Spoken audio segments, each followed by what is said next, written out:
Hello, welcome to another episode of Barber's Lifestyle Podcast.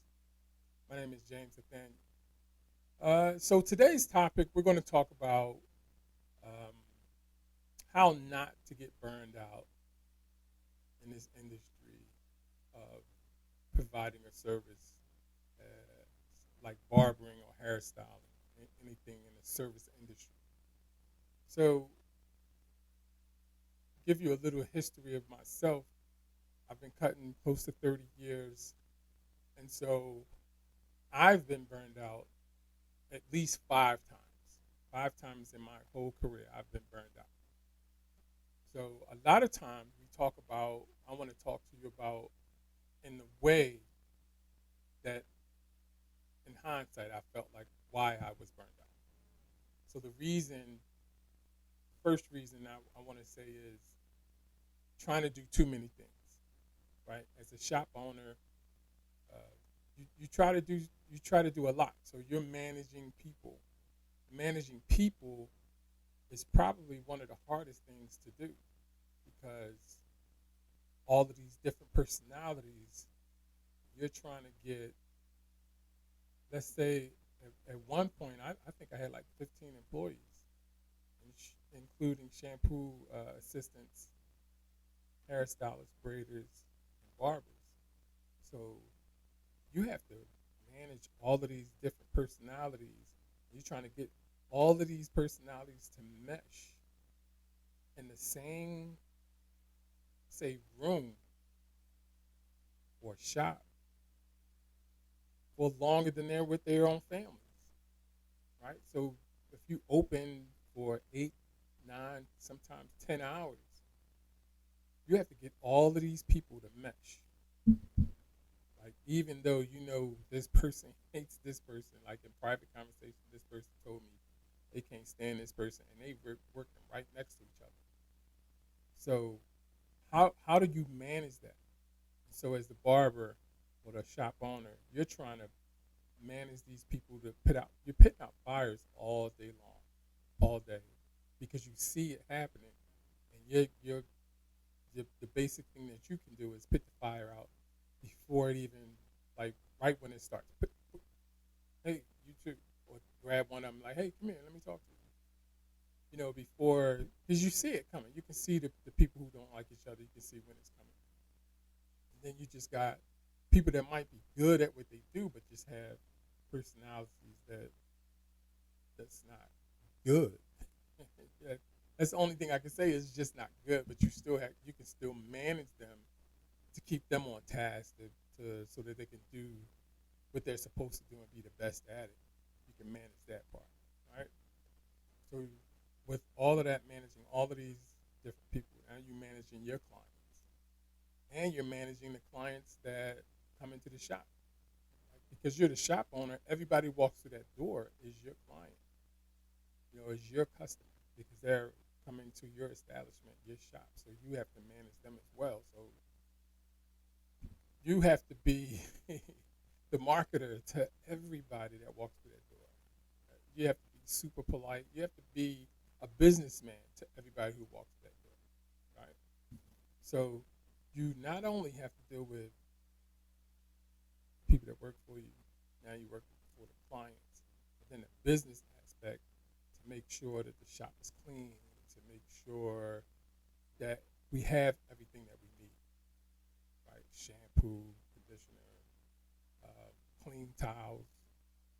Like one time I had to hire a towel service and they couldn't keep up with the business. So I had to wash the towels that we got from a towel service, right? So I had all of that going on.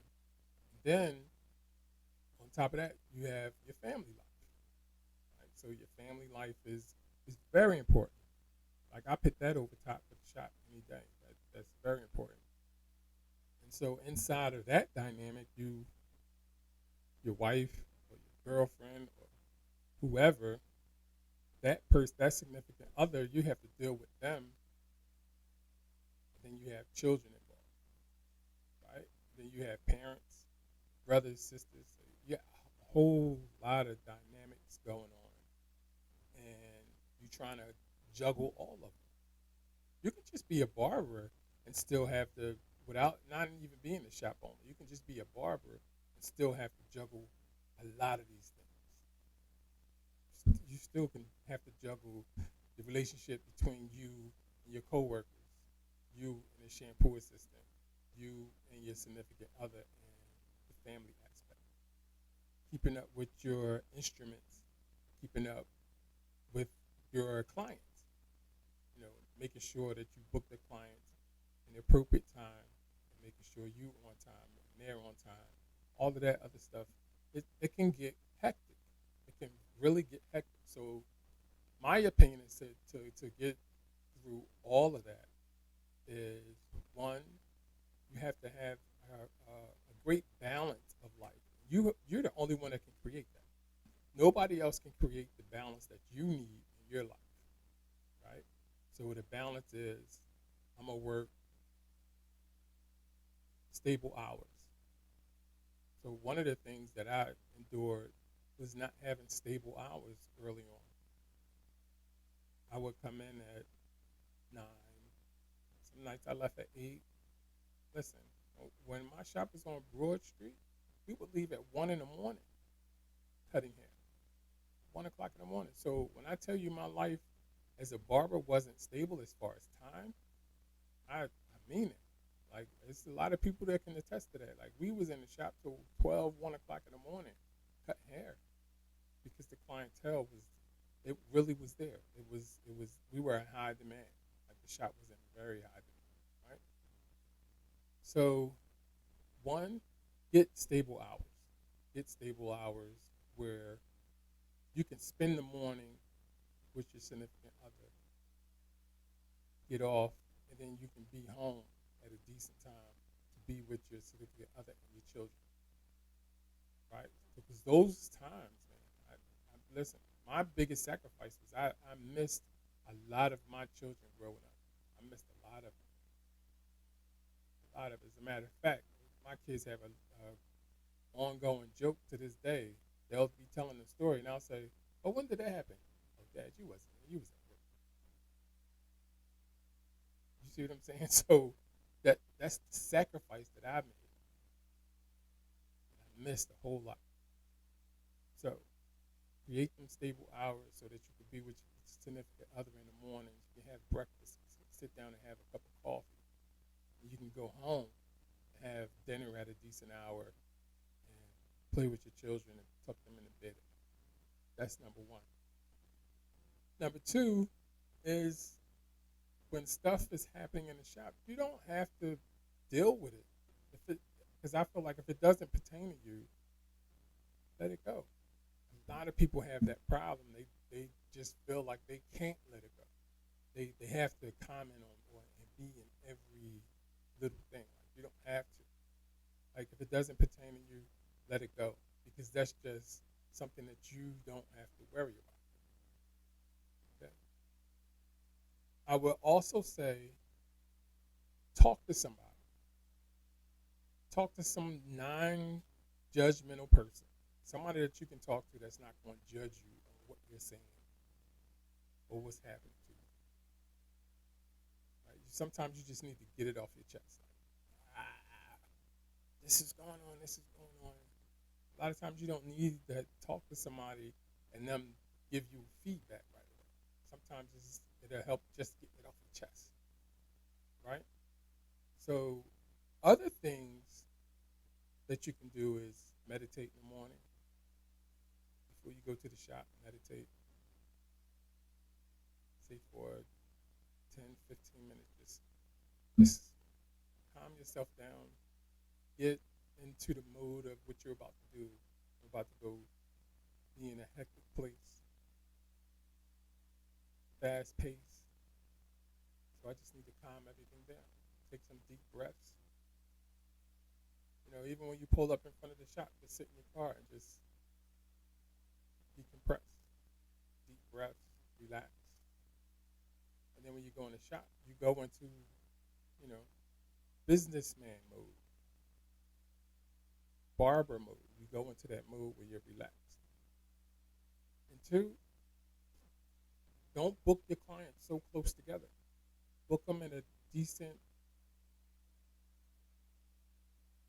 part time. Like if sometimes you can get stressed out by cutting every half an hour. So now book every hour and literally take your time, take your hour, and cut that person's hair. Because sometimes I know when before we were doing appointments real heavy, I would have 3 people in the shop, and that would stress me out. It literally would stress me out because the people that's waiting in their minds are thinking, I wish this guy hurry up. It don't matter that I'm cutting this guy in front of you. I'm cutting his hair so that he could like it. But they want me to rush on him. But when it comes to them, oh no, you gotta take your time. Don't rush on me. You know what I'm saying? Because you get those looks, you get them crazy looks like, and then you might send him to the shampoo chair like, yo, wash his hair. Like he just look at that, right?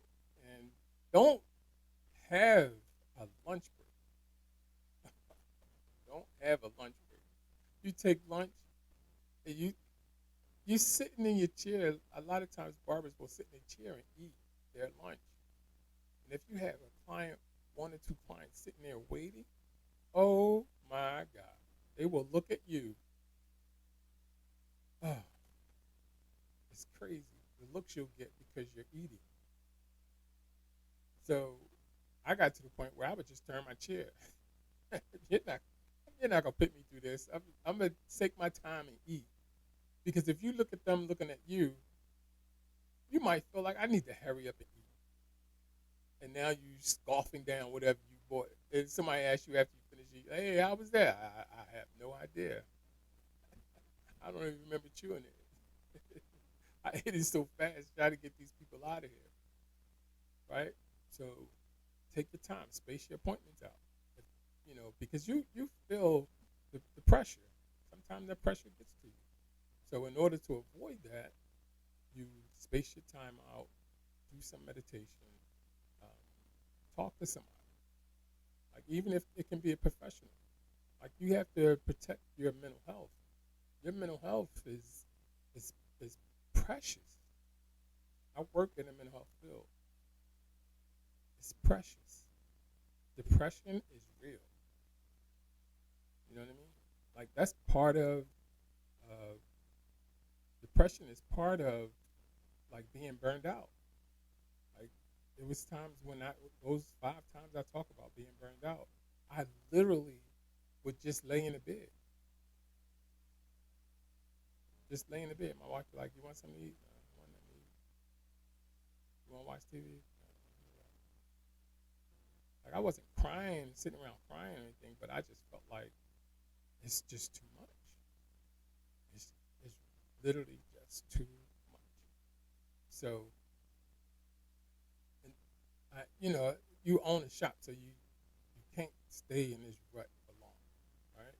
So what you just got to do those things to get over it, and I've done a lot of those things. I've done a lot of them to get back, and then once I get back, I love cutting, right? And so sometimes when I got uh, stressed out or burned out, what I would do, the one thing that made me love barbering was the smell of the aftershave, the talcum powder, those things that drew me to the business. Like it's kind of weird, but that's what brought me to barbering. And the part about the aftershave, right, and the talcum powder, those things together is like it excited me to be able to do something that I love. And that one statement that people talk about when they say, when you do something you love, you'll never work a day in your life. And I'm telling you right now, that's exactly what it was. I never felt like I worked a day in my life because I enjoyed what I was doing. So I'm going to take a break. I'll be right back with you guys. Thanks.